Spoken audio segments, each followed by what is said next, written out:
जैसा कि class 12th वालों को अभी तक इसके जो फर्स्ट आपका अध्याय था उसमें जो आपको बताया गया है थ्योरिकल पार्ट्स, अब उसके आपको न्यूमेरिकल आज बताए जाएंगे। तो सबसे पहले पहला ही क्वेश्चन आपका हम लिए हैं, यदि शुद्ध जल का परावर्तांक 81 है तो तब इसकी निरपेक्ष वैद्युतशीलता कितनी होगी। तो निरपेक्ष वैद्युतशीलता के लिए मैंने आप लोगों को एक फार्मूला बताया था, जिसे यहाँ पर सबसे पहले हल परावैद्युतांक, इसको हम के से प्रदर्शित करते हैं। तो परावैद्युतांक के बराबर एप्सिलॉन अपॉन एप्सिलॉन नॉट। आपका एप्सिलॉन नॉट दिया गया है सॉरी परावैद्युतांक दिया गया है, जिसको आप के बोलते हैं, 81 दिया गया है। हमको एप्सिलॉन निकालना है, जिसको निरपेक्ष वैद्युतशीलता कहते हैं। तो एप्सिलॉन जब निकालेंगे तो इसका जो अपॉन में है तो इधर इनटू में चला जाएगा। तो एप्सिलॉन इज इक्वल टू के एप्सिलॉन नॉट। जो के है ये परावैद्युतांक है, जितना ये दिया गया है आपको 81, तो इसकी जगह पर आप 81 रखेंगे। और एप्सिलॉन नॉट का जो मान है ये फिक्स वैल्यू होती है 8.85 × 10⁻12। तो वो यहाँ पर वैल्यू पुट की जाएगी। एप्सिलॉन इज इक्वल टू 81 गुणे ये आपका एप्सिलॉन नॉट है जो आपका फिक्स वैल्यू रखता है 8.85 × 10⁻12। तो यहाँ पर आप इसकी वैल्यू पुट कर देंगे तो 8.85 × 10⁻12। इसका मात्रक जो होता है वो होता है coulomb square upon newton metre square. अब इसका जो है 81 का मल्टीप्लाई करेंगे, तो मल्टीप्लाई करने पर आपका जो है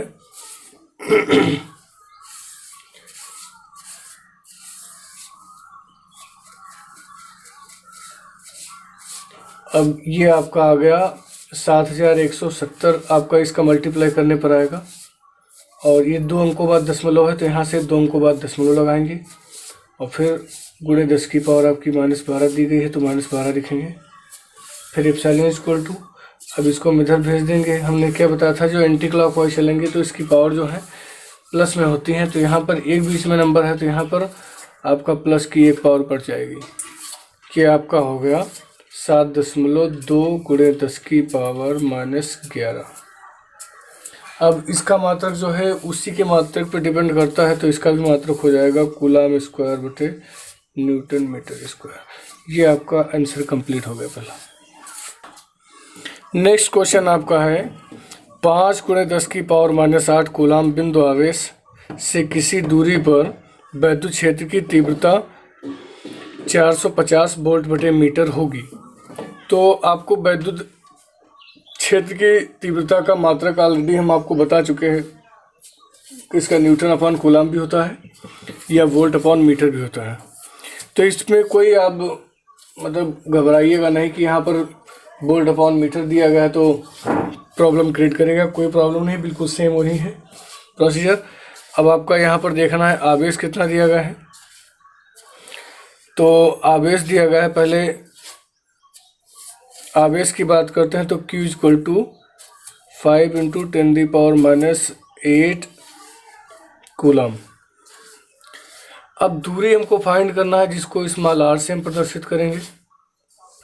और यहाँ पर E बराबर आपका दिया गया है, जिसको वैद्युत क्षेत्र की तीव्रता कहते हैं 450 वोल्ट अपॉन मीटर।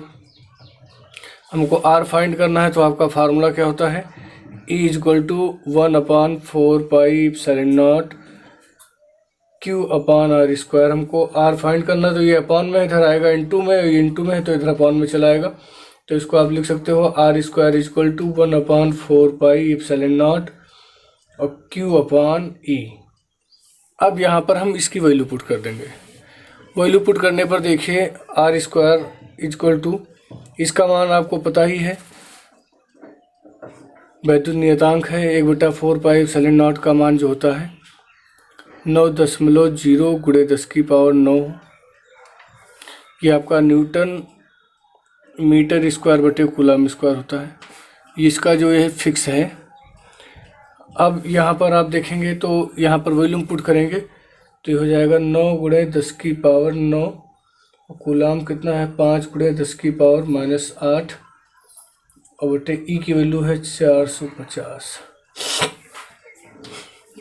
अब 9 × 45 हो जाएगा, तो यहाँ पर गुणे में घातें जुड़ जाती हैं, तो 9 में से एक 8 ये चला जाएगा तो 1 बचेगा, तो r² बराबर हो जाएगा 45, क्योंकि अंकों से मल्टीप्लाई कर लेंगे और घातों को घातों में जोड़ लेंगे। तो यहाँ पर माइनस लगा, यहाँ प्लस है तो प्लस माइनस माइनस हो जाएगा, तो 9 से 8 जाएगा तो 1 बचेगा, तो 1 लिख देते हैं और बटे में आपका 450। फिर 45 को 10 से मल्टीप्लाई करोगे तो 450 आएगा, नीचे भी 450 है, कट जाएंगे। r² बराबर 1 आ गया, 1 का स्क्वायर करो चाहे क्यूब, ये कट जाएगा, r = 1 मीटर आ गया। ये आपका कंप्लीट हो गया एक क्वेश्चन। जैसा कि आपको तीसरा क्वेश्चन ये आपका है, वैद्युत द्विध्रुव 1 गुणे 10 की पावर -6 कूलाम परिमाण तथा विपरीत प्रकृति के 2 वैद्युत आवेशों से बना है। इन आवेशों के बीच की दूरी 2 सेंटीमीटर है। इन द्विध्रुव को 1 गुणे 10 की पावर 5 न्यूटन बटे कूलाम की बाह्य वैद्युत क्षेत्र की तीव्रता में रखा गया है। द्विध्रुव पर अधिकतम बल आघूर्ण का मान आपको ज्ञात करना है। तो अधिकतम बल आघूर्ण के बारे में आपको इसमें बताना है। तो बल आघूर्ण का मान निकालने के लिए सबसे पहले हम देखते हैं क्या क्या गिवन है। तो ये यहाँ पर आप कूलाम देख लें तो ये समझ लीजिए आपका आवेश है, तो यहाँ Q हो जाएगा 1 गुणे 10 की पावर -6 कूलाम। फिर यहाँ पर दूरी की बात की गई है, जहाँ पर ये आप लिखा हो समझ लीजिए स्मॉल r है, तो सेंटीमीटर दिया गया है। इसको जो मीटर में कन्वर्ट करेंगे तो 1 सेंटीमीटर में आपका होता है 1/100 मीटर, या 1/10 की पावर 2 मीटर। जितना जीरो उतनी पावर, इसको आप करेंगे तो माइनस में चला जाएगा, तो ये हो जाएगा 10 की पावर -2 मीटर। तो यहाँ पर आप सेंटीमीटर को मीटर में करेंगे तो 2 गुणे 10 की पावर -2 मीटर हो जाएगा। ये आपका कंप्लीट हो गया। तो फिर ई आपका दिया गया है न्यूटन अपॉन कूलाम या वोल्ट अपॉन मीटर, इसका मात्रक होता है वैद्युत क्षेत्र की तीव्रता का। तो यहाँ पर ई बराबर 1 गुणे 10 की पावर 5 न्यूटन बटे कूलाम, ये आपका दिया गया है। बल आघूर्ण की बात की गई है। अधिकतम बल आघूर्ण के लिए मैंने आपको एक फार्मूला बताया था, टाउ मैक्स = PE। अब P आपको तो पता ही है, P बराबर आपका कितना होता है, तो P बराबर आपका 2L × Q। अब ये आपका जो R डिस्टेंस से दी गई है दूरी, तो इसको 2L भी आप कहेंगे, तो 2L के बराबर है। तो इसको हम ओपन कर लेते हैं, तो टाउ मैक्स = P को ओपन करेंगे तो 2L × Q × E।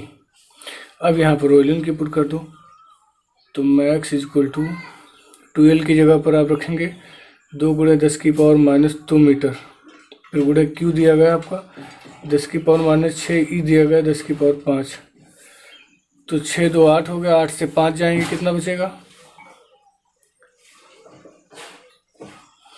8 से 5 गया आपका, माइनस का 3 बचा, तो 2 गुणे 10 की पावर -3, इसका मात्रक आपको पता है न्यूटन मीटर होता है। बस कंप्लीट हो गया आपका ये। नेक्स्ट क्वेश्चन है आपका है +3.2 × 10⁻⁻19 कूलाम तथा -3.2 × 10⁻⁻19 कूलाम के 2 बिंदु आवेश परस्पर 2 सेंटीमीटर की दूरी पर स्थित हैं। वैद्युत द्विध्रुव की स्थायी संतुलन की स्थिति में स्थितिज ऊर्जा ज्ञात कीजिए। आपको स्थितिज ऊर्जा ज्ञात करनी है। तो स्थितिज ऊर्जा ज्ञात करने के लिए आपका फार्मूला हमने बताया था सबसे पहले गिवन पॉइंट्स इसके लिख लेते हैं। तो Q बराबर दिया गया है आपका 3.2 × 10⁻⁻19 कूलम। दूरी दो बिंदु आवेशों के 2L दी गई है आपकी, 2L या R इसको भी कहते हो। तो 2 × 10⁻⁻2 मीटर कर लेंगे, क्योंकि अभी मैंने बताया था जो सेंटीमीटर में दिया गया होगा उसको मीटर में कन्वर्ट करने के लिए 10⁻⁻2 संग में लगाना पड़ता है।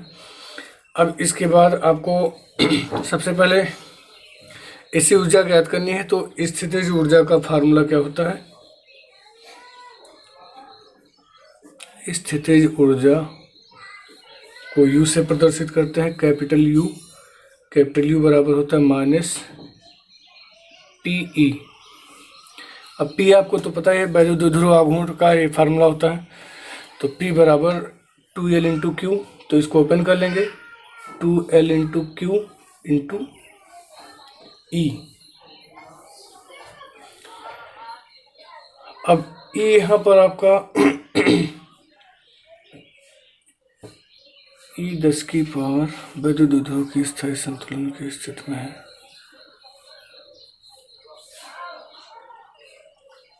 इसमें एक पॉइंट आपका हट गया है, यहाँ पर विद्युत क्षेत्र की तीव्रता भी दी गई है, जिसको E बराबर आपका 1 × 10⁵ वोल्ट/मीटर दिया गया है। E की वैल्यू दी गई है, ध्यान रखिएगा, इसमें हमने मिस्टेक कर दी क्वेश्चन लिखने में।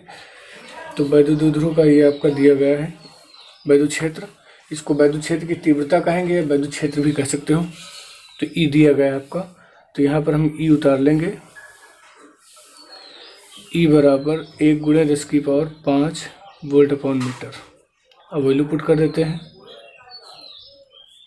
तो 2L दिया गया है आपका 2 × 10⁻⁻2, Q दिया गया है 3.2 × 10⁻⁻19, E दिया गया है 1 × 10⁵ वोल्ट/मीटर। देखिए गुणे में घातें जुड़ जाती हैं, तो 19 में 2 जोड़ लीजिए, आपका 21 हो जाएगा। 21 से 5 गया तुम्हारा 16 बचा। तो 21 से 5 गया आपका 16, माइनस का 16 बच जाएगा, क्योंकि माइनस की पावर ज़्यादा है। अब ये 32 दूना 64 हो जाएगा, मतलब 6.4 इस बेस पे, क्योंकि एक अंक के बाद दशमलव लगा, तो इससे पिछले वाले एक अंक के बाद दशमलव लगाएंगे। और गुणे 10 की पावर आपका हो जाएगा 19, 2 21, 21 से 5 जाएगा, माइनस का 16, ये आपका बच गया 16 जूल में आता है इसका आंसर।